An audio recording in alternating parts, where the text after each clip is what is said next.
కొమరంభీం జిల్లా కాగజ్నగర్లో రాజకీయం హీటెక్కింది. ఎమ్మెల్యే పాల్వాయి హరీష్ బాబు మాజీ ఎమ్మెల్యే కోనేరు కోనప్ప సవాళ్లు ప్రతి సవాళ్లు విసురుకున్నారు. ఎమ్మెల్యే పాల్వాయి హరీష్ బాబును పోలీసులు హౌస్ అరెస్ట్ చేశారు. మాజీ ఎమ్మెల్యే కోనేరు కోనప్ప ఇంటి దగ్గర కూడా పోలీసులు మోహరించారు. నియోజకవర్గ అభివృద్ధిపై 4 రోజుల క్రితం కోనేరు కోనప్ప ప్రశ్నించారు. తుమ్మిడిహట్టి ప్రాణాహిత ప్రాజెక్టు దగ్గరకు చర్చకు రావాలని పాల్వాయి సవాల్ విసిరారు.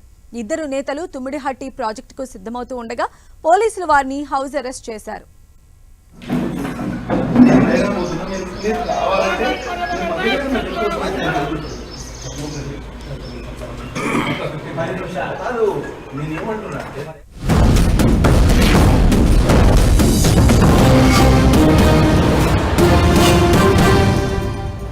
కాళేశ్వరం ప్రాజెక్టు తరలిస్తా ఉంటే ఈ తూర్పు ఆదిలాబాద్ జిల్లాను ఎడారిగా మార్చిన ఘనత మీద కాదా? ఒకసారి ఆలోచన చేసుకోండి. ఈ ప్రాజెక్టును తాకట్టు పెట్టింది కేసీఆర్, కాళ్ళకాడ తాకట్టు పెట్టింది మీరా కాదా? ఇక్కడ నీళ్లు రాకుండా చేసింది మీరా కాదా? అసెంబ్లీలో మాట్లాడని వ్యక్తి మీరే కదా. అసెంబ్లీ బయట కూడా ఎన్నడూ కూడా మాట్లాడలే కదా. మరి ఇవన్నీ 10 సంవత్సరాలు పిల్లేట పాలు తాక్కుంటా కళ్ళు మూసుకుంటుందండి. నన్ను ఎవరు చూస్తలేరు అనుకుంటుందండి. కోనేరు కోనప్ప గారి వ్యవహారం కూడా అట్లనే ఉన్నది.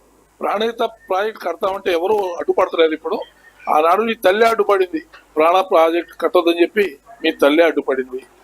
నేను అడిగింది ఒకటే, ఇవాళ నువ్వు కట్టమంటున్నావా అంటే నీ తల్లి కట్టొద్దు అంతాయి. మరి మీ ఇద్దరు క్లారిటీగా మాట్లాడండి అని చెప్పినావు, అంతేగాని అంతమించి మేమేం మాట్లాడలేదు. ప్రాణహిత ప్రాజెక్ట్ కడితే అందరం సంతోషపడతాం. కట్టి నీళ్ళు ఇవ్వండి. నీ ఫండ్ ఎవరైతే ఇప్పుడు ముఖ్యమంత్రి ఉన్నాడో బీజేపీ అధ్యక్షుడు, మహారాష్ట్ర ముఖ్యమంత్రి, ఆ ముఖ్యమంత్రి ధర్నా చేశాడు తుమ్మిడిహట్టి దగ్గరకు వచ్చి ప్రాజెక్ట్ కట్టొద్దని చెప్పి. ప్రాజెక్ట్ అడ్డుకుంటామని చెప్పి ఆయన అడ్డుకుంటానికి ఆయన ఆ గ్రామాల లోపల పర్యటించి పెద్ద ఎత్తున ఆందోళన చేశాడు. మరి ఆయనతో చెప్పి ఒకసారి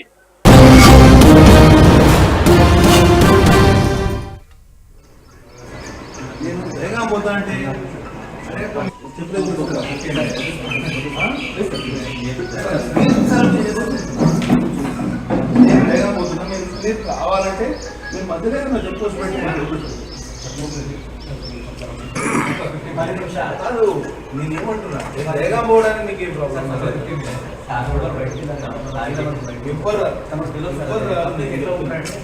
నాకు అంతగా టైం కూడా ఉన్నది, 9 అవుతుంది.